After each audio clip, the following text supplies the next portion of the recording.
सीरत अन्नबी सल्लल्लाहु अलैहि वसल्लम। उन्वान, मुनाफिकीन की साजिश। सैयदा आयशा सिद्दीक़ा रज़ी अल्लाह अन्हा फरमाती हैं कि कोच का ऐलान होते ही मैं क़ज़ाए हाजत के लिए उठ खड़ी हुई और लश्कर से दूर जंगल की तरफ चली गई। जब मैं फारिग हो गई तो वापस लश्करगाह की तरफ रवाना हुई। मेरे गले में एक हार था, वो हार कहीं टूट कर गिर गया, मुझे इसके गिरने का पता ना चला। जब इसका ख्याल आया तो हार की तलाश में वापस जंगल की तरफ गई। इस तरह इस हार की तलाश में मुझे देर हो गई। लश्कर में जो लोग मेरा हौदज उठाकर मुझ पर रखा करते थे, इन्होंने ख्याल किया कि मैं हौदज में मौजूद हूँ। इन्होंने हौदज को उठाकर मुझ पर रख दिया और इन्हें एहसास ना हुआ कि मैं इसमें नहीं हूँ, क्योंकि मैं दबली पतली और कम वजन की थी। मैं खाती भी बहुत कम थी, जिस्म पर मोटापे के आसार नहीं थे। इस तरह लश्कर रवाना हो गया। हौदज मुहम्मल को कहते हैं। ये एक डोली नुमा चीज़ होती है जो ऊंट पर निशस्त के तौर पर बुलंद की जाती है ताकि औरत पर्दे में रहे। इधर काफ़ी तलाश के बाद मेरा हार मिल गया और मैं लश्कर की तरफ रवाना हुई। वहां पहुंची तो लश्कर जा चुका था। दूर दूर तक सन्नाटा था। मैं जिस जगह ठहरी हुई थी, वहीं बैठ गई। मैंने सोचा जब इन्हें मेरी गुमशुदगी का पता चलेगा तो सीधे यहीं आएंगे। बैठे बैठे मुझे नींद ने आ लिया। सफ़वान सल्मी रज़ी अल्लाह अन्हा की जिम्मेदारी ये थी कि वो लश्कर के पीछे रहा करते थे ताकि किसी का कोई सामान रह जाए या गिर जाए तो उठा लिया करें। इस रोज़ भी लश्कर से पीछे थे। चुनांचे जब ये उस जगह पहुंचे जहां काफिला था, तो इन्होंने मुझे दूर से देखा और ख्याल किया कि कोई आदमी सोया हुआ है। नज़दीक आए तो इन्होंने मुझे पहचान लिया।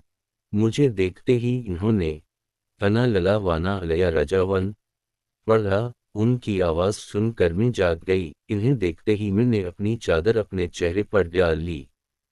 हज़रत आयशा सिद्दीक़ा रज़ी अल्लाह अन्हा फरमाती हैं, सफ़वान सल्मी हैरत ज़दा थे कि ये किया हुआ, लेकिन मुंह से इन्होंने एक लफ्ज़ ना कहा, ना मैंने उनसे कोई बात की।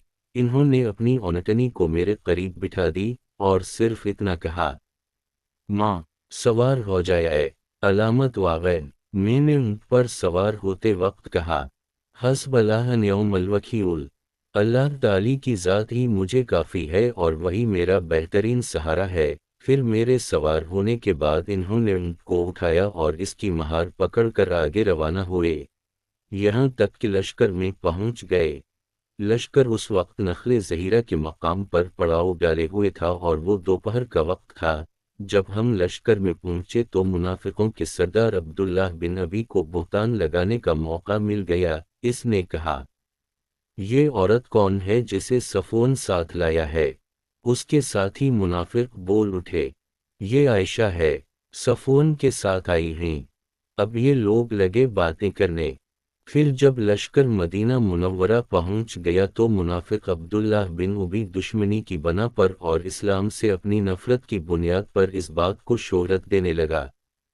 इमाम बुखारी लिखते हैं, जब मुनाफिक उस वाक़या का जिक्र करते तो अब्दुल्लाह बिन उबी बढ़ चढ़ कर उनकी तारीफ करता ताकि इस वाक़या को ज़्यादा से ज़्यादा शोहरत मिले। सैयदा आयशा रज़ी अल्लाह अन्हा फरमाती हैं, मदीना मुनव्वरा आकर मैं बीमार हो गई। मैं एक माह तक बीमार रही। दूसरी तरफ मुनाफिक इस बात को फैलाते रहे, बढ़ा चढ़ा कर बयान करते रहे।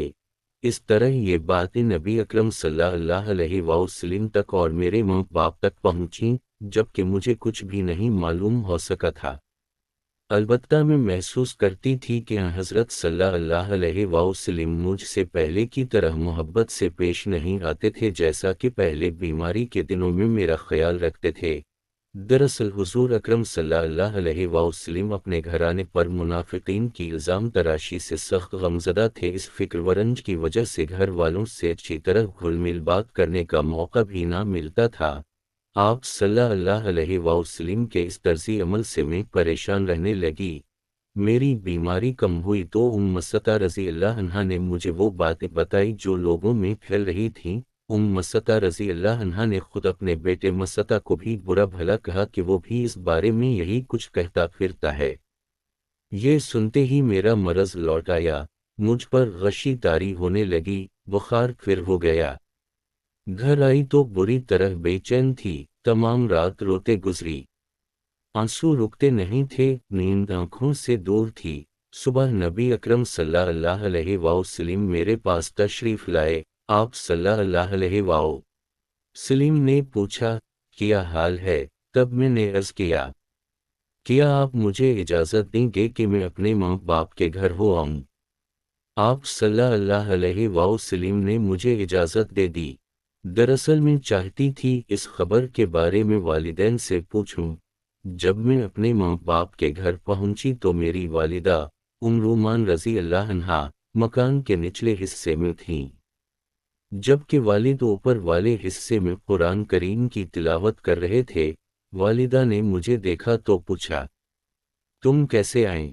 میں نے ان سے پورا قصہ بیان کر دی اور اپنی والدہ سے کہا، اللہ آپ کو معاف فرمائے، لوگ میرے بارے میں کیا کہہ رہے ہیں، لیکن آپ نے مجھے کچھ بتایا ہی نہیں۔